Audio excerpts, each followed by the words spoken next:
Hey, everybody. Welcome, welcome. I'm so excited. I'm here with Mizo today. Hi, Nat. Hi, how are you doing? I'm good. So, we're going to talk a little bit about Mizo and tell you a bit about their platform. Nat's going to introduce herself. She's going to tell you a little bit about her and what's going on in her world and everything that's happening at Mizo. But we're doing this so that you get to know them and really see what's something that they can do for you. So, what's happening in your world, Nat? Yeah, nice to meet you, everyone. I'm from France, but based in Canada, in Quebec. And if I'm here today is to explain you a little bit about Mizo. And from my side, before Mizo, we were an MSP. And even before the MSP, I was in process and risk management. So I'm here today to speak about automation, AI. So quite logical, process, risk management, and AI. And that's it. So you guys started off as an MSP Yeah. and then you had this problem.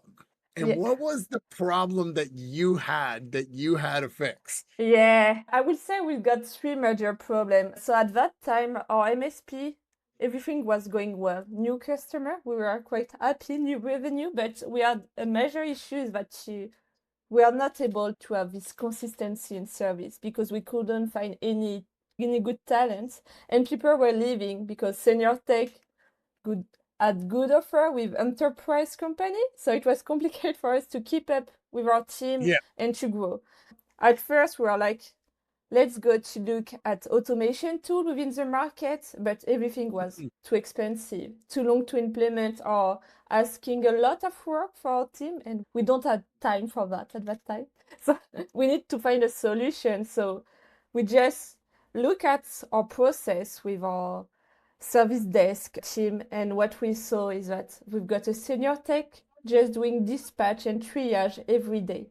That And breaks your heart, doesn't it? yeah, it's and for him it's not that interesting because he's able to Yeah. do more, something with more value, just putting information in a PSA. It's not very useful. It's so boring for him. He just wants to pull his eyes out. Yeah, He's like, no, why am I? That's why they leave because they yeah, get so bored that there's nothing to engage them, nothing to excite yeah. them. I They get want that. to resolve. They want to resolve Yeah. ticket. They don't want to look at it and pass it to someone else and be able to be part of it. So we are like, we need to Mm. do something especially about that. So we look at all the manual tasks and non-technical tasks our team was doing, and we need to put it automatically. So Mizo starts there. It was about triage, dispatch, renaming the ticket. So non-technical task that a human do not have to do, I will say. And especially as it was a human work and a boring task, I will say. Yeah. So if you do a mistake within the triage or dispatch, it can have big impact for the client, for client satisfaction. So we start with that. And the two other issue we wanted to resolve was first about knowledge, because we had senior tech, junior tech, but junior tech was always sending a message on Teams asking, maybe can you help me with that? I don't know how to, and we did not have any documentation. Yeah. So we needed something to bring knowledge within our PSA, within our knowledge base, because technical guys don't want to create new knowledge base when they finish a ticket. They want to do another ticket. It was the second point, to be sure that we keep documentation in our company and not just in the head of our team. And the third point was customer satisfaction. We want to be sure that they have a consistency in service, that if they call me or Alex, they will have the same level of answer, the same level of knowledge. And we want them to stay with us and to recommend new customers. So we wanted to be sure that we bring satisfaction. So I would say three major points: manual task, knowledge base, and customer satisfaction. So now you go ahead and you implement it. And what are the changes that you saw right away? Yeah, so I would say with AI, the first thing to do is to be sure that you can trust it.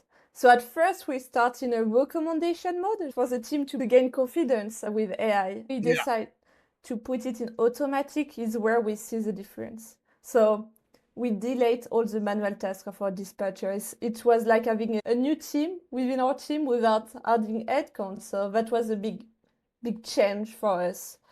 So at first, our dispatchers start to do more managerial management Yeah. within our team, training, So it was the first step. And with time, what we saw, it's we improve the resolution time. We save minutes on every ticket. So that was And the biggest so, gap. so I like that, right? And the thing that I think you said that is the most important is really what's the AI strategy going to be within the service desk? Because, Yeah. like you said, AI makes up crap, right? Yeah, always. It hallucinates, it makes up things. So what is it that your platform, what is it that Mizo does to keep it from doing that, to keep that, to keep the sanity? That's a good point. When we implement Mizo, we always start with a fine-tuning period, which means that we put Mizo in their PSN documentation system and we learn. We take 2 weeks just to index every documentation, every past ticket, so Mizo adapt to their context. And during these 2 weeks, we Nice. stay in a recommendation mode. So to be sure that service desk team, technical guys learn what AI can bring as value. And after the 2 weeks, we put it automatic. So it's like a slow adoption for them and to be trust. And what's important with Mizo is that we stay behind the scene. We are not in front of the customer. So limit Okay. the risk and not to delay all the customer relationship between technician and customers. So it slowly starts to become tier one. Yes. Yeah, it starts to become tier one, deal with all the tier one stuff, deal with all the background stuff that the Yes. technicians don't want to deal with all the You understand. messiness you can't get the technicians to do, even no matter how hard you try, how much money you offer them. It's Yeah. sounding better and better, Nat. Yeah, that's and after that, the next step is to help them with resolution. So they are changing context every time because you receive a new ticket and a new ticket's coming, you change it context can be complex for human, like every 5 minutes to change totally of subject to Yeah. bring the information in front of their eyes. So we do summary, we do resolution step, we guide them to be focused only on the technical aspect and customer Yeah. relation, I will say. But there's no execution, right? Yeah, we will only do like the non-technical task automatic and then we are like recommending what they should do. And after we Okay. keep what they did within, we push it to the knowledge base. Very cool.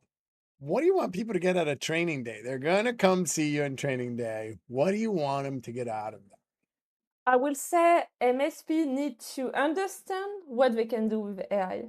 It's like a buzzword. This, so I think they need Mm, to understand what they can do, what is useful to do, and what is easy and with the high value use case they can implement first for them to learn and after to focus on something more complex, I would say. So to have like a roadmap of AI implementation or AI use case, they can see what they can adapt to their MSPs. yeah, that's really good, right? One of the things MSPs don't do well is think about their own technologies. They spend some time thinking about Yeah. customer technologies, and even then, they limit themselves to cybersecurity and office suites and things like Yeah. that, rather than think about, well, how does this solve a problem for my customer? It's the same thing. How do I solve Yes. this problem for myself? So one of the things that I love is that you guys were an MSP, and so you had the problem. You're like, Yeah. We here, had fix it. difficult months, I can say. And especially they need to learn it quite fast because their customer are already asking them to help them with AI. So it's a good use case to start with yourself before to push AI to your customer. So to Yeah, see the limit, what you can do, what you can expect, and also the risk of AI. good. So what are some stories? What is something that you have like that you've done with a customer, something that has happened, some use cases, some funny things that like you would have never thought of that, or some interesting things that you never thought of that? What? As first, the first surprise we've got is that often when customers are putting Mizo in place, they introduce it as a new colleague to their. I was doing a training with a team and they're saying, today we welcome a new technical person within the team. The naming is like Anna, if I remember. They were expecting a woman within the technical team and they had AI. But it was quite funny to see that for them it's like a new person, someone coming to the team, I will say. Yeah, So it's quite funny because it's quite new within the system, trying to do different approach to introduce it. And Is that how they're interacting with it? Are the team members interacting with it as if it were a technician, not not really. Mizo like is in a like chat? what we want to do with Mizo is predict the next best action to do. At first, with the automatic action, they don't see it because we do it automatically. And then we say, for you on this ticket, the next action should be to call the customer because he said on this ticket it needs to be called fast. So first action, Yeah, call the customer and then do the resolution. But you need to have some human contact because he's stressed. yeah, So we predict what they should do as the next best action. It's not a chat, it's more about recommendation, yeah, chats. But when they finish the ticket, we want to create a new knowledge base. So Mizo reanalyze what they did on the ticket, push a knowledge base, but they can chat with Mizo to improve or to delete maybe some element from the knowledge base if they need to. But we want to stay like, don't think at what you have to ask to the AI will give you what you need to do. Because the yeah, risk with a chat is that you forgot. I'm a junior tech, for example. I don't know that I need to contact the customer because it's first yeah. time I work in an MSP. So it's better to give them like step by steps. So what happened at your MSP once you guys did this? What would like because now you became a whole company, so something cool must have happened. So I Yeah, want to hear what the that was. MSP is still there. They're doing great. They are having more customers, but what we saw is that they need to hire less. They can do more with the same team. And they've got better SLA answers, so no more Yeah, SLA. They started to have a lot before Mizo because more customer, but with the same team, they were overwhelmed. And right now it's yeah. like a more relaxed team. When you are in their office, it's not noisy. They're like all working together, more calm, less stress. But they're doing well, still growing with the same team, and the customer are happy. So that's a good news. And the last point, of course, their business and their margin are better because they're taking less time on a ticket. Time is money for MSPs. Human is a cost, so they save money per ticket, so they improve their margin also. Especially in a context where you've got a lot of MSPs, the pricing are going lower and lower, so they need to protect their margin, their businesses. So there's a lot of things that I hear inside of what we train our MSPs to do. We train them to become an expert on a particular vertical, a Mm, particular space, right? So we can charge more money. So think about what Nat just said. If you're in our ecosystem, it means you can charge more money. You don't have to hire more people while you're charging more money, and you're reducing your costs while you're charging more money. So good all news. of that means big fat margins, right? So Yeah, you can actually increase your margins while providing better customer satisfaction, meeting all your SLAs, all the things, and have a relaxed team that feels good that's about a good working in news. the company. And they're solving real problems. So I really like everything that you said and everything that you're doing. I'm so excited. I can't wait to see you at training day. It's going to be amazing. We're going to have such a good time. And you Yeah. should invite all your MSPs from Canada to come. We are not that far. It's like a 7 hour of driving. So that's pretty good. Excellent. I'm very excited about training day, and for us it will be a good training also because we are like ConnectWise is doing a pitch competition every Yeah. year with IT Nation, and we're on the top 3 this year. Ready for Nice. IT Nation. Training Very, for very us. nice. What are the PSAs that you connect to? That's a great segue to that So question. So what are the ConnectWise, PSAs? we Yeah, start with the PSA, and now we work with ConnectWise, Autotask, and from the documentation perspective, it's like Odoo, IT Glue, and SharePoint. But I would say excellent. we cover 80% of MSP with this kind of tool Yeah, stack. good, good, good. All right. So thank you so Yeah, much for thanks. being with me today. All right. Bye, y'all. Thanks. Thanks for joining us, and a special thanks to our subscribers.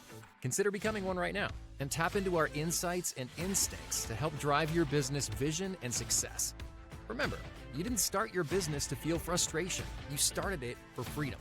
We can help you discover the impact, freedom, and wealth you always imagined. Learn more at startgrowmanage.com/learn more.